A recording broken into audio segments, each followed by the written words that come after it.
Hey teenagers, just want to get on and say I miss you guys. I tried to do a video yesterday, but it's been really busy. Exciting to see how God is still working. You know, at this time when it seems like everything is slow, things aren't going the way we want, but God is still at work. And you know, yesterday we went through the new property with a couple of different inspectors. So one in the morning, one in the afternoon, trying to get everything prepared there, and that we'd be able to get in that building as quickly as possible. So continue to pray for that God would bless, that God would bless with the financing and everything going on there. All the inspections would go well. But to me, it's a picture of showing that God is at work during this time. And I love seeing that God is not putting everything on hold. God is still moving forward. God is still working. This coronavirus did not come as a shock to him. He was ready for it. He was prepared. He planned this all out ahead of time. And he knows what he wants to accomplish through this. He knows what he wants to accomplish through us during this time. I think of a couple of verses with this in 2 Timothy 1, 6 and 7. It says, "Wherefore I put thee in remembrance that thou stir up the gift of God which is in thee by the putting on of my hands. For God hath not given us a spirit of fear, but of power and of love and of a sound mind." You know, God knew this was coming. This coronavirus did not take him by did not shock him, did not take him by surprise. He's not, oh no, now what do I do? No, he had it planned out. He knew exactly what was going to happen.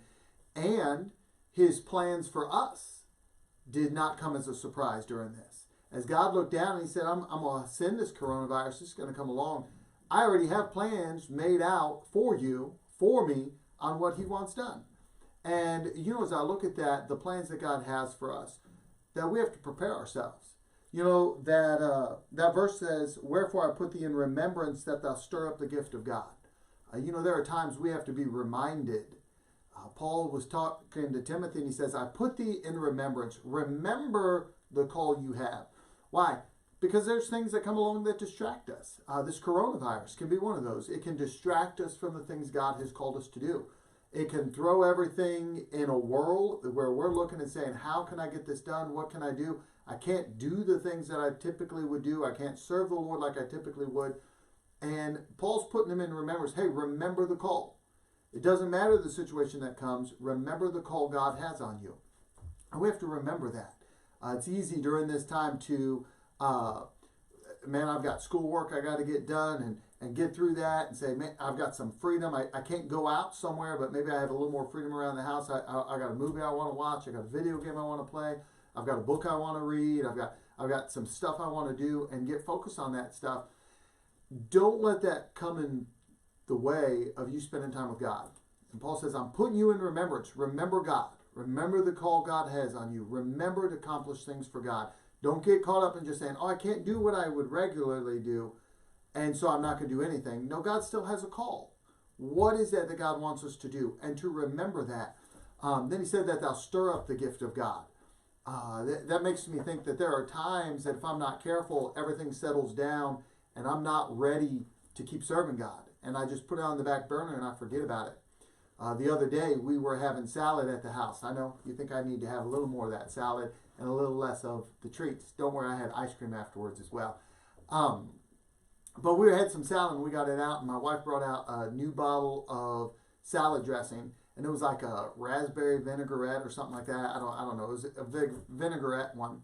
And my wife got it and she took it and she shook it up.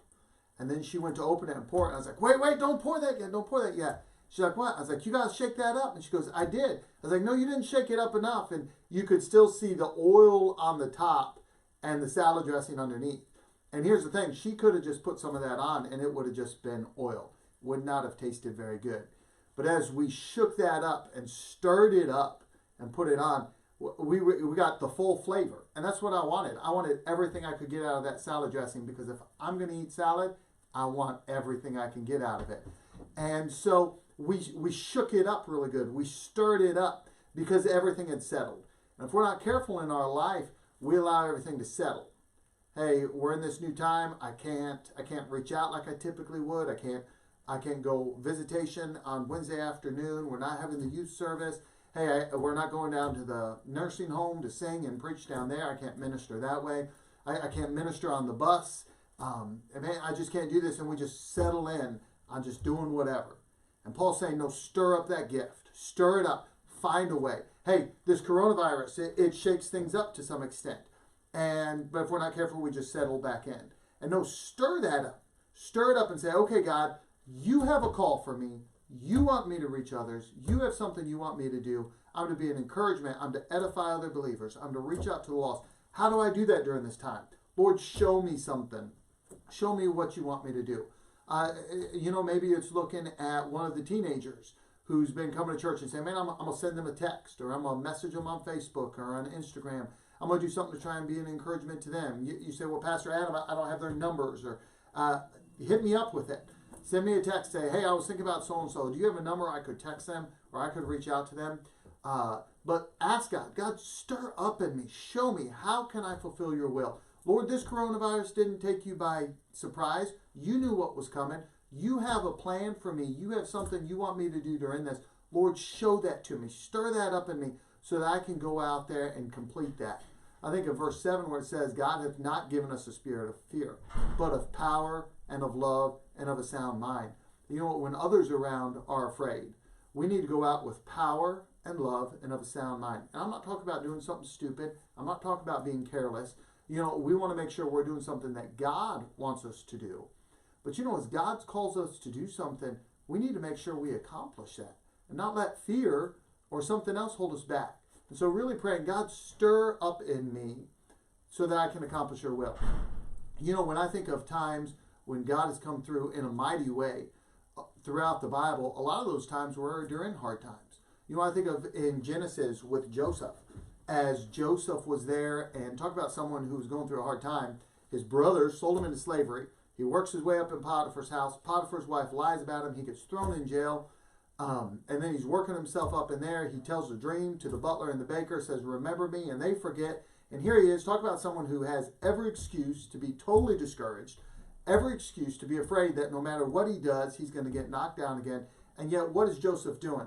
He's stirring himself up. Lord, what do you want me to do? Okay, Lord, I'm in slavery. Lord, you want me to do what's right? You want me to work hard? Builds himself up in Potiphar's house. Gets lied, thrown into jail. Lord, here I am. I'm knocked down again. What do you want me to do? You want me to behave myself wisely? You want me to do what's right? To follow you? Builds himself up in the prison there until he's over the prison. And that's when, as he's going through hard time after hard time, a national pandemic, a worldwide pandemic comes of that area there of the famine that's coming. And God allows Pharaoh to have a dream. He calls up Joseph. Joseph comes up and says, you're going to have 7 good years, then you're going to have 7 years of famine. Prepare for that. Joseph is promoted, put over everything, so that in a pandemic, everybody comes before Joseph. Talk about an opportunity to point people to the Lord. I think of people like Gideon. Man, there were the Israelites. They had not been serving God. God allowed the Midianites to come in and conquer them and put them under bondage. Every year the Midianites would come in. They'd bring their cattle, all their animals in, trample the fields, eat any of the grains that were growing there. They'd steal all the grains that they already had stored up and saved. They would burn anything they didn't take. Talk about a pandemic in Israel there, a terrible time. And yet God comes down, he says, I'm looking for someone. He comes down and finds Gideon behind the winepress threshing wheat. And God says, thou mighty man of valor. And Gideon looks at him and says, who? Me?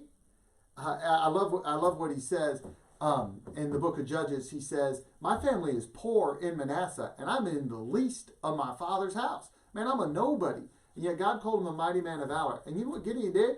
Gideon just went out, did what God wanted him to do, and won a great victory. Why? Because he just followed God and stirred up that gift. God says, hey, I want you to do this. I'm going to stir it up. I'm going to go out. When God told him to destroy the altar, Gideon was afraid. Gideon's like, can I do it at night? I can't go out there during the daytime. What are they going to do to me? He was scared. He was afraid. But he just said, okay, God, what do you want? I'm going to set my fear aside, and I'm going to obey. And God used him to win a great victory. I think of Esther. Esther was scared to death. Mordecai says, you got to go in and talk to the king. And she's like, don't you know I can be killed? Man, if I go in there, I may be dead. It's not going to work out. And I love Mordecai answers. He says, you need to go in there. If you hold your peace, enlargement and deliverance is coming to the Jews from someone else. You're going to miss out on being the blessing of the one who brings the victory. He said, but it's coming. Victory will come. It's just going to come from someone else. But then he says this in Esther 4:14, and who knoweth whither thou art come to the kingdom for such a time as this. You know, when I look at all this going on, I say, God put us here for such a time as this, to do something with us, to use us in some way. I don't know how all that is going to shake out. I don't know how all that is going to work out. I don't know what God has planned for each one of you, what God has planned for me, but I know this. God has us here for such a time as this. And it takes us going and saying, God, I'm going to stir up the gift that you gave me. Lord, how does that come together? I don't know how all that comes together. But Lord, if you will show me, I'm going to get up. I'm going to spend my time in prayer. And I'm going to spend my time in your word. I'm going to find what you have for me. And Lord, you show me what you want me to do. Lord, I'm going to respond, not in fear, but in power and of love and of a sound mind. I'm going to do what you tell me to do. Lord, not so that people look at me and think, wow, look what he did, or look what she did. But I'm going to do this to say, Lord, this is, or to show others, this is what God can do. And that, God, you would be glorified and that you would receive the honor. And as we respond in that, that's when God comes down and works. I know this, a national pandemic. God's looking for someone. God was looking for Joseph in Egypt there. God was looking for Gideon in Israel there. God was looking for Esther, for the Israelites there as they were in Persia. And God is looking for someone to be used. God is looking for someone right now during this pandemic. He's looking for us. Are we stirring up that gift and saying, God, I'm willing to do what you told me to do? I love you guys. I can't wait to see you again. Praying for everybody, praying this gets through quickly. Also, pray for those in the nursing home. We go down to Magnolia Manor once a month, and I was talking with someone who works there, and she said they're all quarantined to their rooms and just get discouraged. And I'm going to try and put together a little video and send to some of them. And so pray for them. Pray for those who are shut in. You know what? It's hard for us at times as we're going through this and saying, oh, man, I can't do all this stuff, and this is rough. Think of those who are alone and don't have anyone there with them. And what are they doing? And just pray for them. Pray for those in Magnolia Manor. I love you guys. Can't wait for us all to get back together. I'll talk to you soon.